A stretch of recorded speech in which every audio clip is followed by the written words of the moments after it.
আমি সোহেলকে বিয়ে করব, যে কোনো মূল্যেই হোক। কিন্তু তোমার বাবা মার তো মত নেই, ওনারা এই বিয়েটা ভেঙে দিয়েছে। বিয়েটা আব্বু আম্মু করবে না, আমি করব। আমি তোমাকে ছেড়ে আর কখনো কোথাও যাব না। আমি তোমাকে অনেক ভালোবাসি, অনেক ভালোবাসি সোহেল। আমি তোমাকে অনেক ভালোবাসি।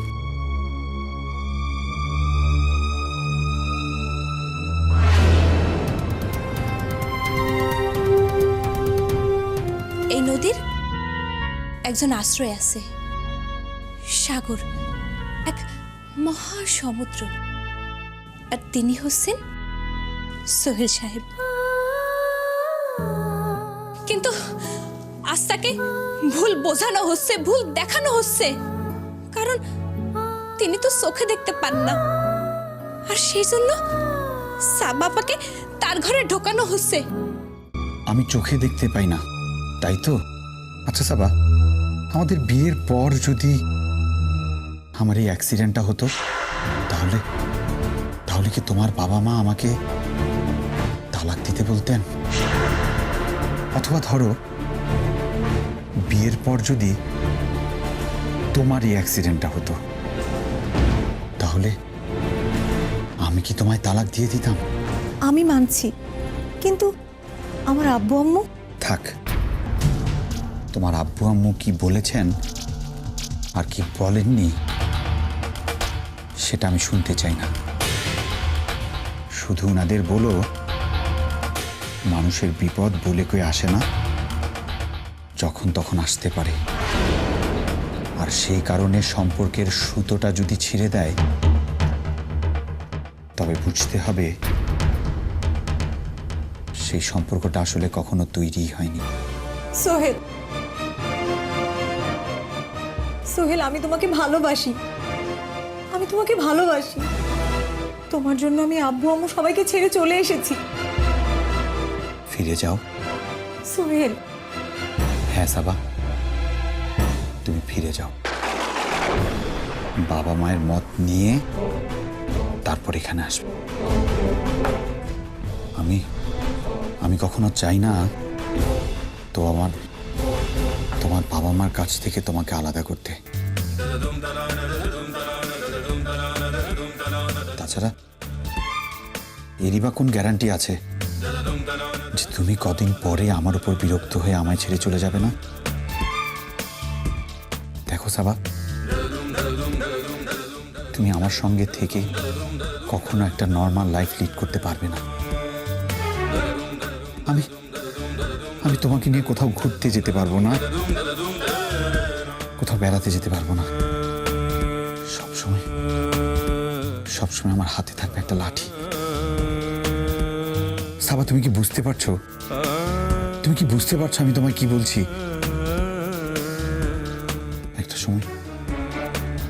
একটা সময় তুমি আমার উপরে অনেক বিরক্ত হয়ে যাবে, আর বিরক্ত হয়ে দেখা যাবে তুমি আমায় তালাক দিয়ে চলে গেছো। সোহেল, ফিরে যাও। কটা বাজি বলতে পারো?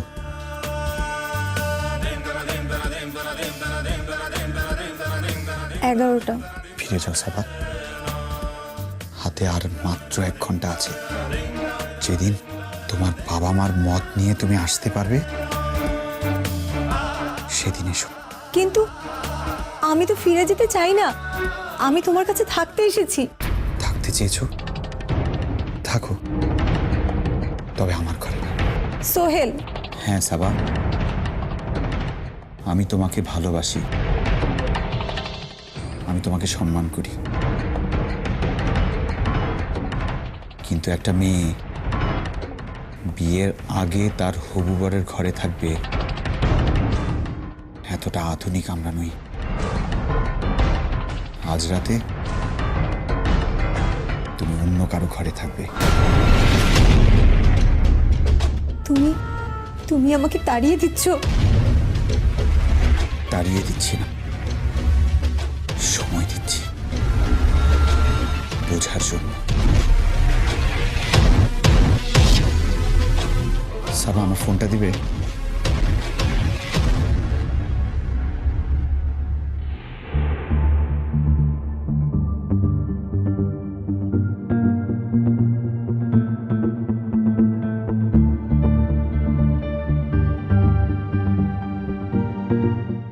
আমাকে একটা ডায়াল করো। কেন? যা বলছি সেটা করো।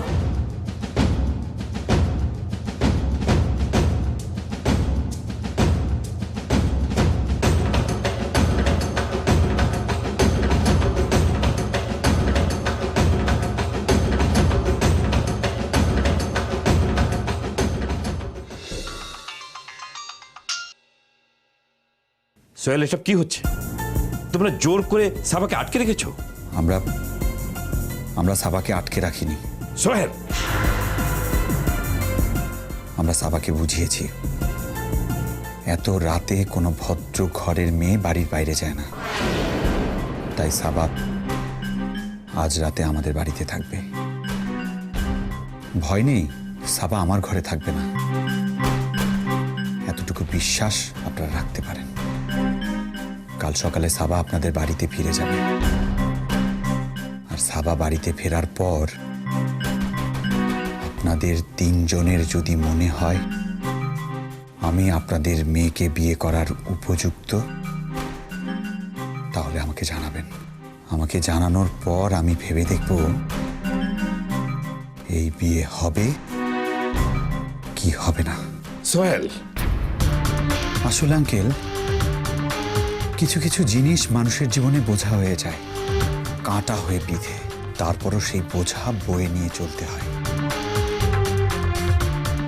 আর এটা তো মামুলি ফালতু একটা রিলেশন। এই বোঝা আপনাদের বয়ে নিয়ে চলতে হবে না। এই দৃষ্টিহীন মানুষটাকে আপনারা একাই ছেড়ে দিন। সাবা, তুমি যাও। রাখছি আঙ্কেল, গুড নাইট।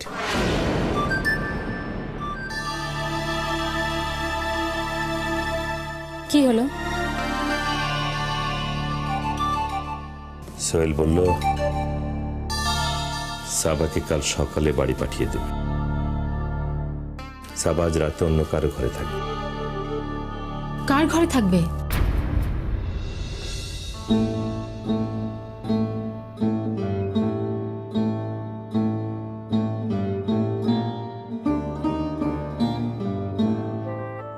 এসো, আমার ঘরে এসো।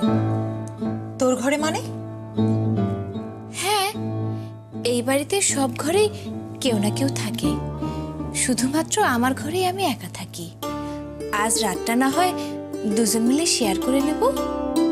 এসো এসো।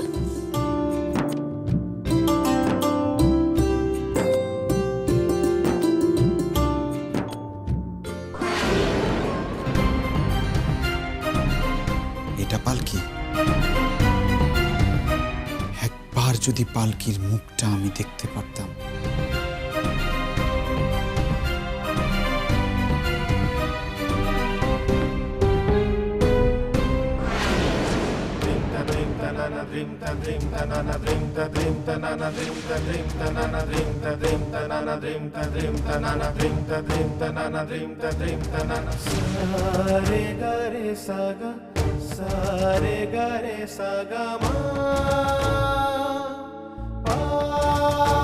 তুমি পালকি? না না, ওই মেয়েটা কিছুতেই পালকি হতে পারে না। পালকি, প্লিজ একবার আমার দিকে ঘুরে থাকা। আমি তোমার মুখটা দেখতে চাই, একবারের জন্য হলেও দেখতে চাই। পালকি প্লিজ, একবারের জন্য হলেও তুমি ফিরে তাকাও এদিকে। পালকি, পালকি প্লিজ, প্লিজ পালকি, একবার।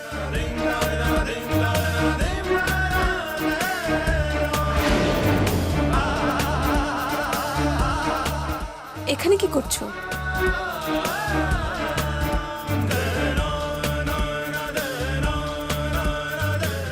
সোহেল সাহেব, আপনার সাবা আজ আমার অতিথি, কোনো অযত্ন হবে না। আসেন।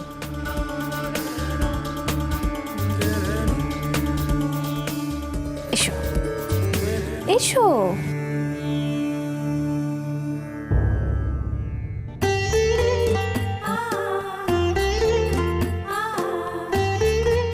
তুমি পোশাকটা বদলে নাও, আমি তোমার একটা শাড়ি দিচ্ছি।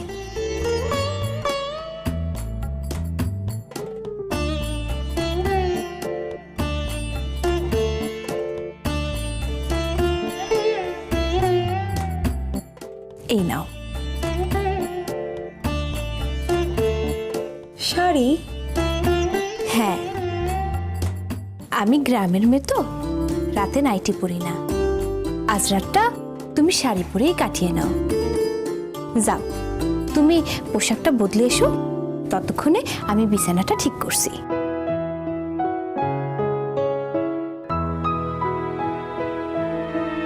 কি হয়েছে? কি দেখছো? তোকে। কেন? এত অপমান সহ্য করেও তুই এই বাড়িতে পড়ে আছিস, আর আমি সোহেলের একটা কথাতে বাড়ি ছেড়ে চলে যাচ্ছিলাম। আচ্ছা তুই বল, আমি কি সোহেলকে ভালোবাসি না? বল না, আমি তো সোহেলকে ভালোবাসি। বল, তুই বল, আমি তো সোহেলকে ভালোবাসি। হয়তো বাসো, হয়তো বা বাসো না। বাসি না? অবশ্যই বাসি। আমি সোহেলকে ভালোবাসি। আমার মতো ভালোবাসা ওকে কেউ বাসতে পারবে না, পারে না। তোমার কথাগুলো শূন্যের প্রতিধ্বনি হয়ে আবার তোমার কাছেই ফিরে আসছে। শব্দগুলো একবার নিজের কানে শোনো তো, কোথায় যেন একটা আত্মবিশ্বাস কম। কোথাও কি তোমার ভালোবাসায় কোনো কমতি ছিল?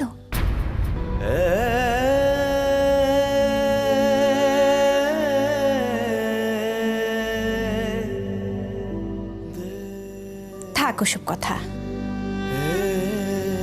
তুমি যাও, পোশাকটা বদলে এসো।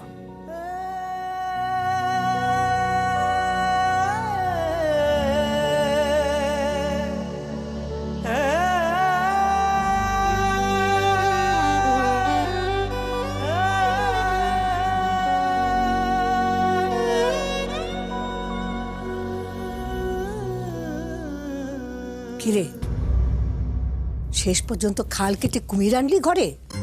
দাদি,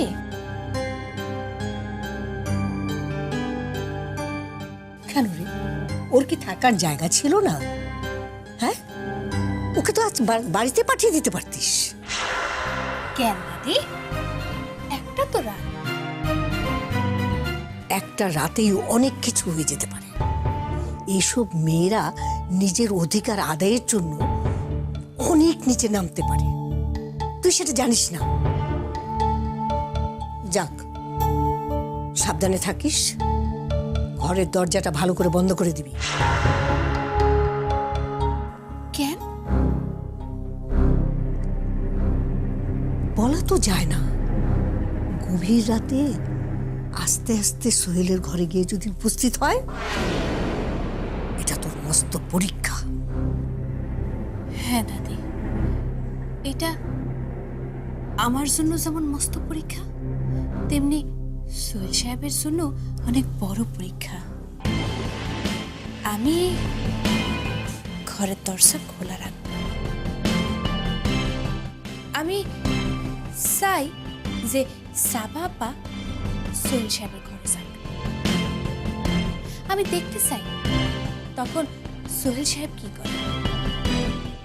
যদি সোহেল সাহেব সাবাপরে গ্রহণ না করেন, তাহলে বুঝবো পালকি নামটা তার মনে আসর কেটেছে, তার মনে দাগ বসিয়ে দিয়েছে, তার মনে স্থান করে নিয়েছে। আর যদি দেখিস সোহেল সাবাকে গ্রহণ করেছে, তাহলে আর কি, ভোর রাতে দড়ি কলসি নিয়ে সোজা নদীতে যাব। পালকি, দাদি, আপনি যান, সাবাপা চলে আসবে। যাচ্ছি, তুই সব পাগলামি মাথা থেকে ঝেড়ে ফেল।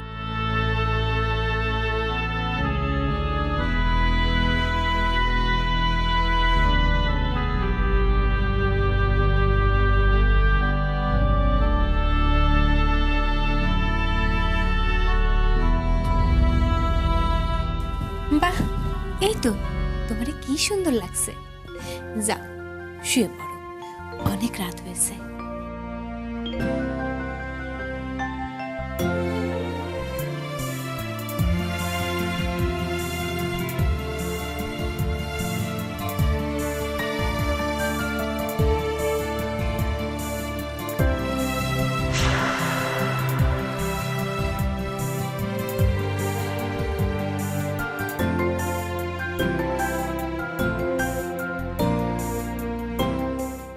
দরজা বন্ধ করবি না?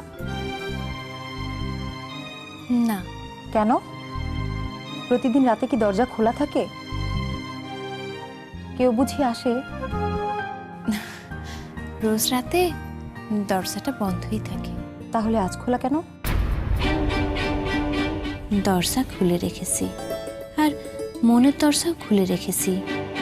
দেখি না, এই কাঠের দরজা খুলে তুমি যদি বেরিয়ে যাও, আমার মনের দরজার ভেতরে সোহেল সাহেব জায়গা করে নেয় কিনা। কি হলো? কিছু বললি না? খুব ঘুম পেয়েছে, ঘুমিয়ে পড়ো। শুভরাত্রি।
কারণ হয়তো আমি তোমাকে ভালোবাসি না, তাই।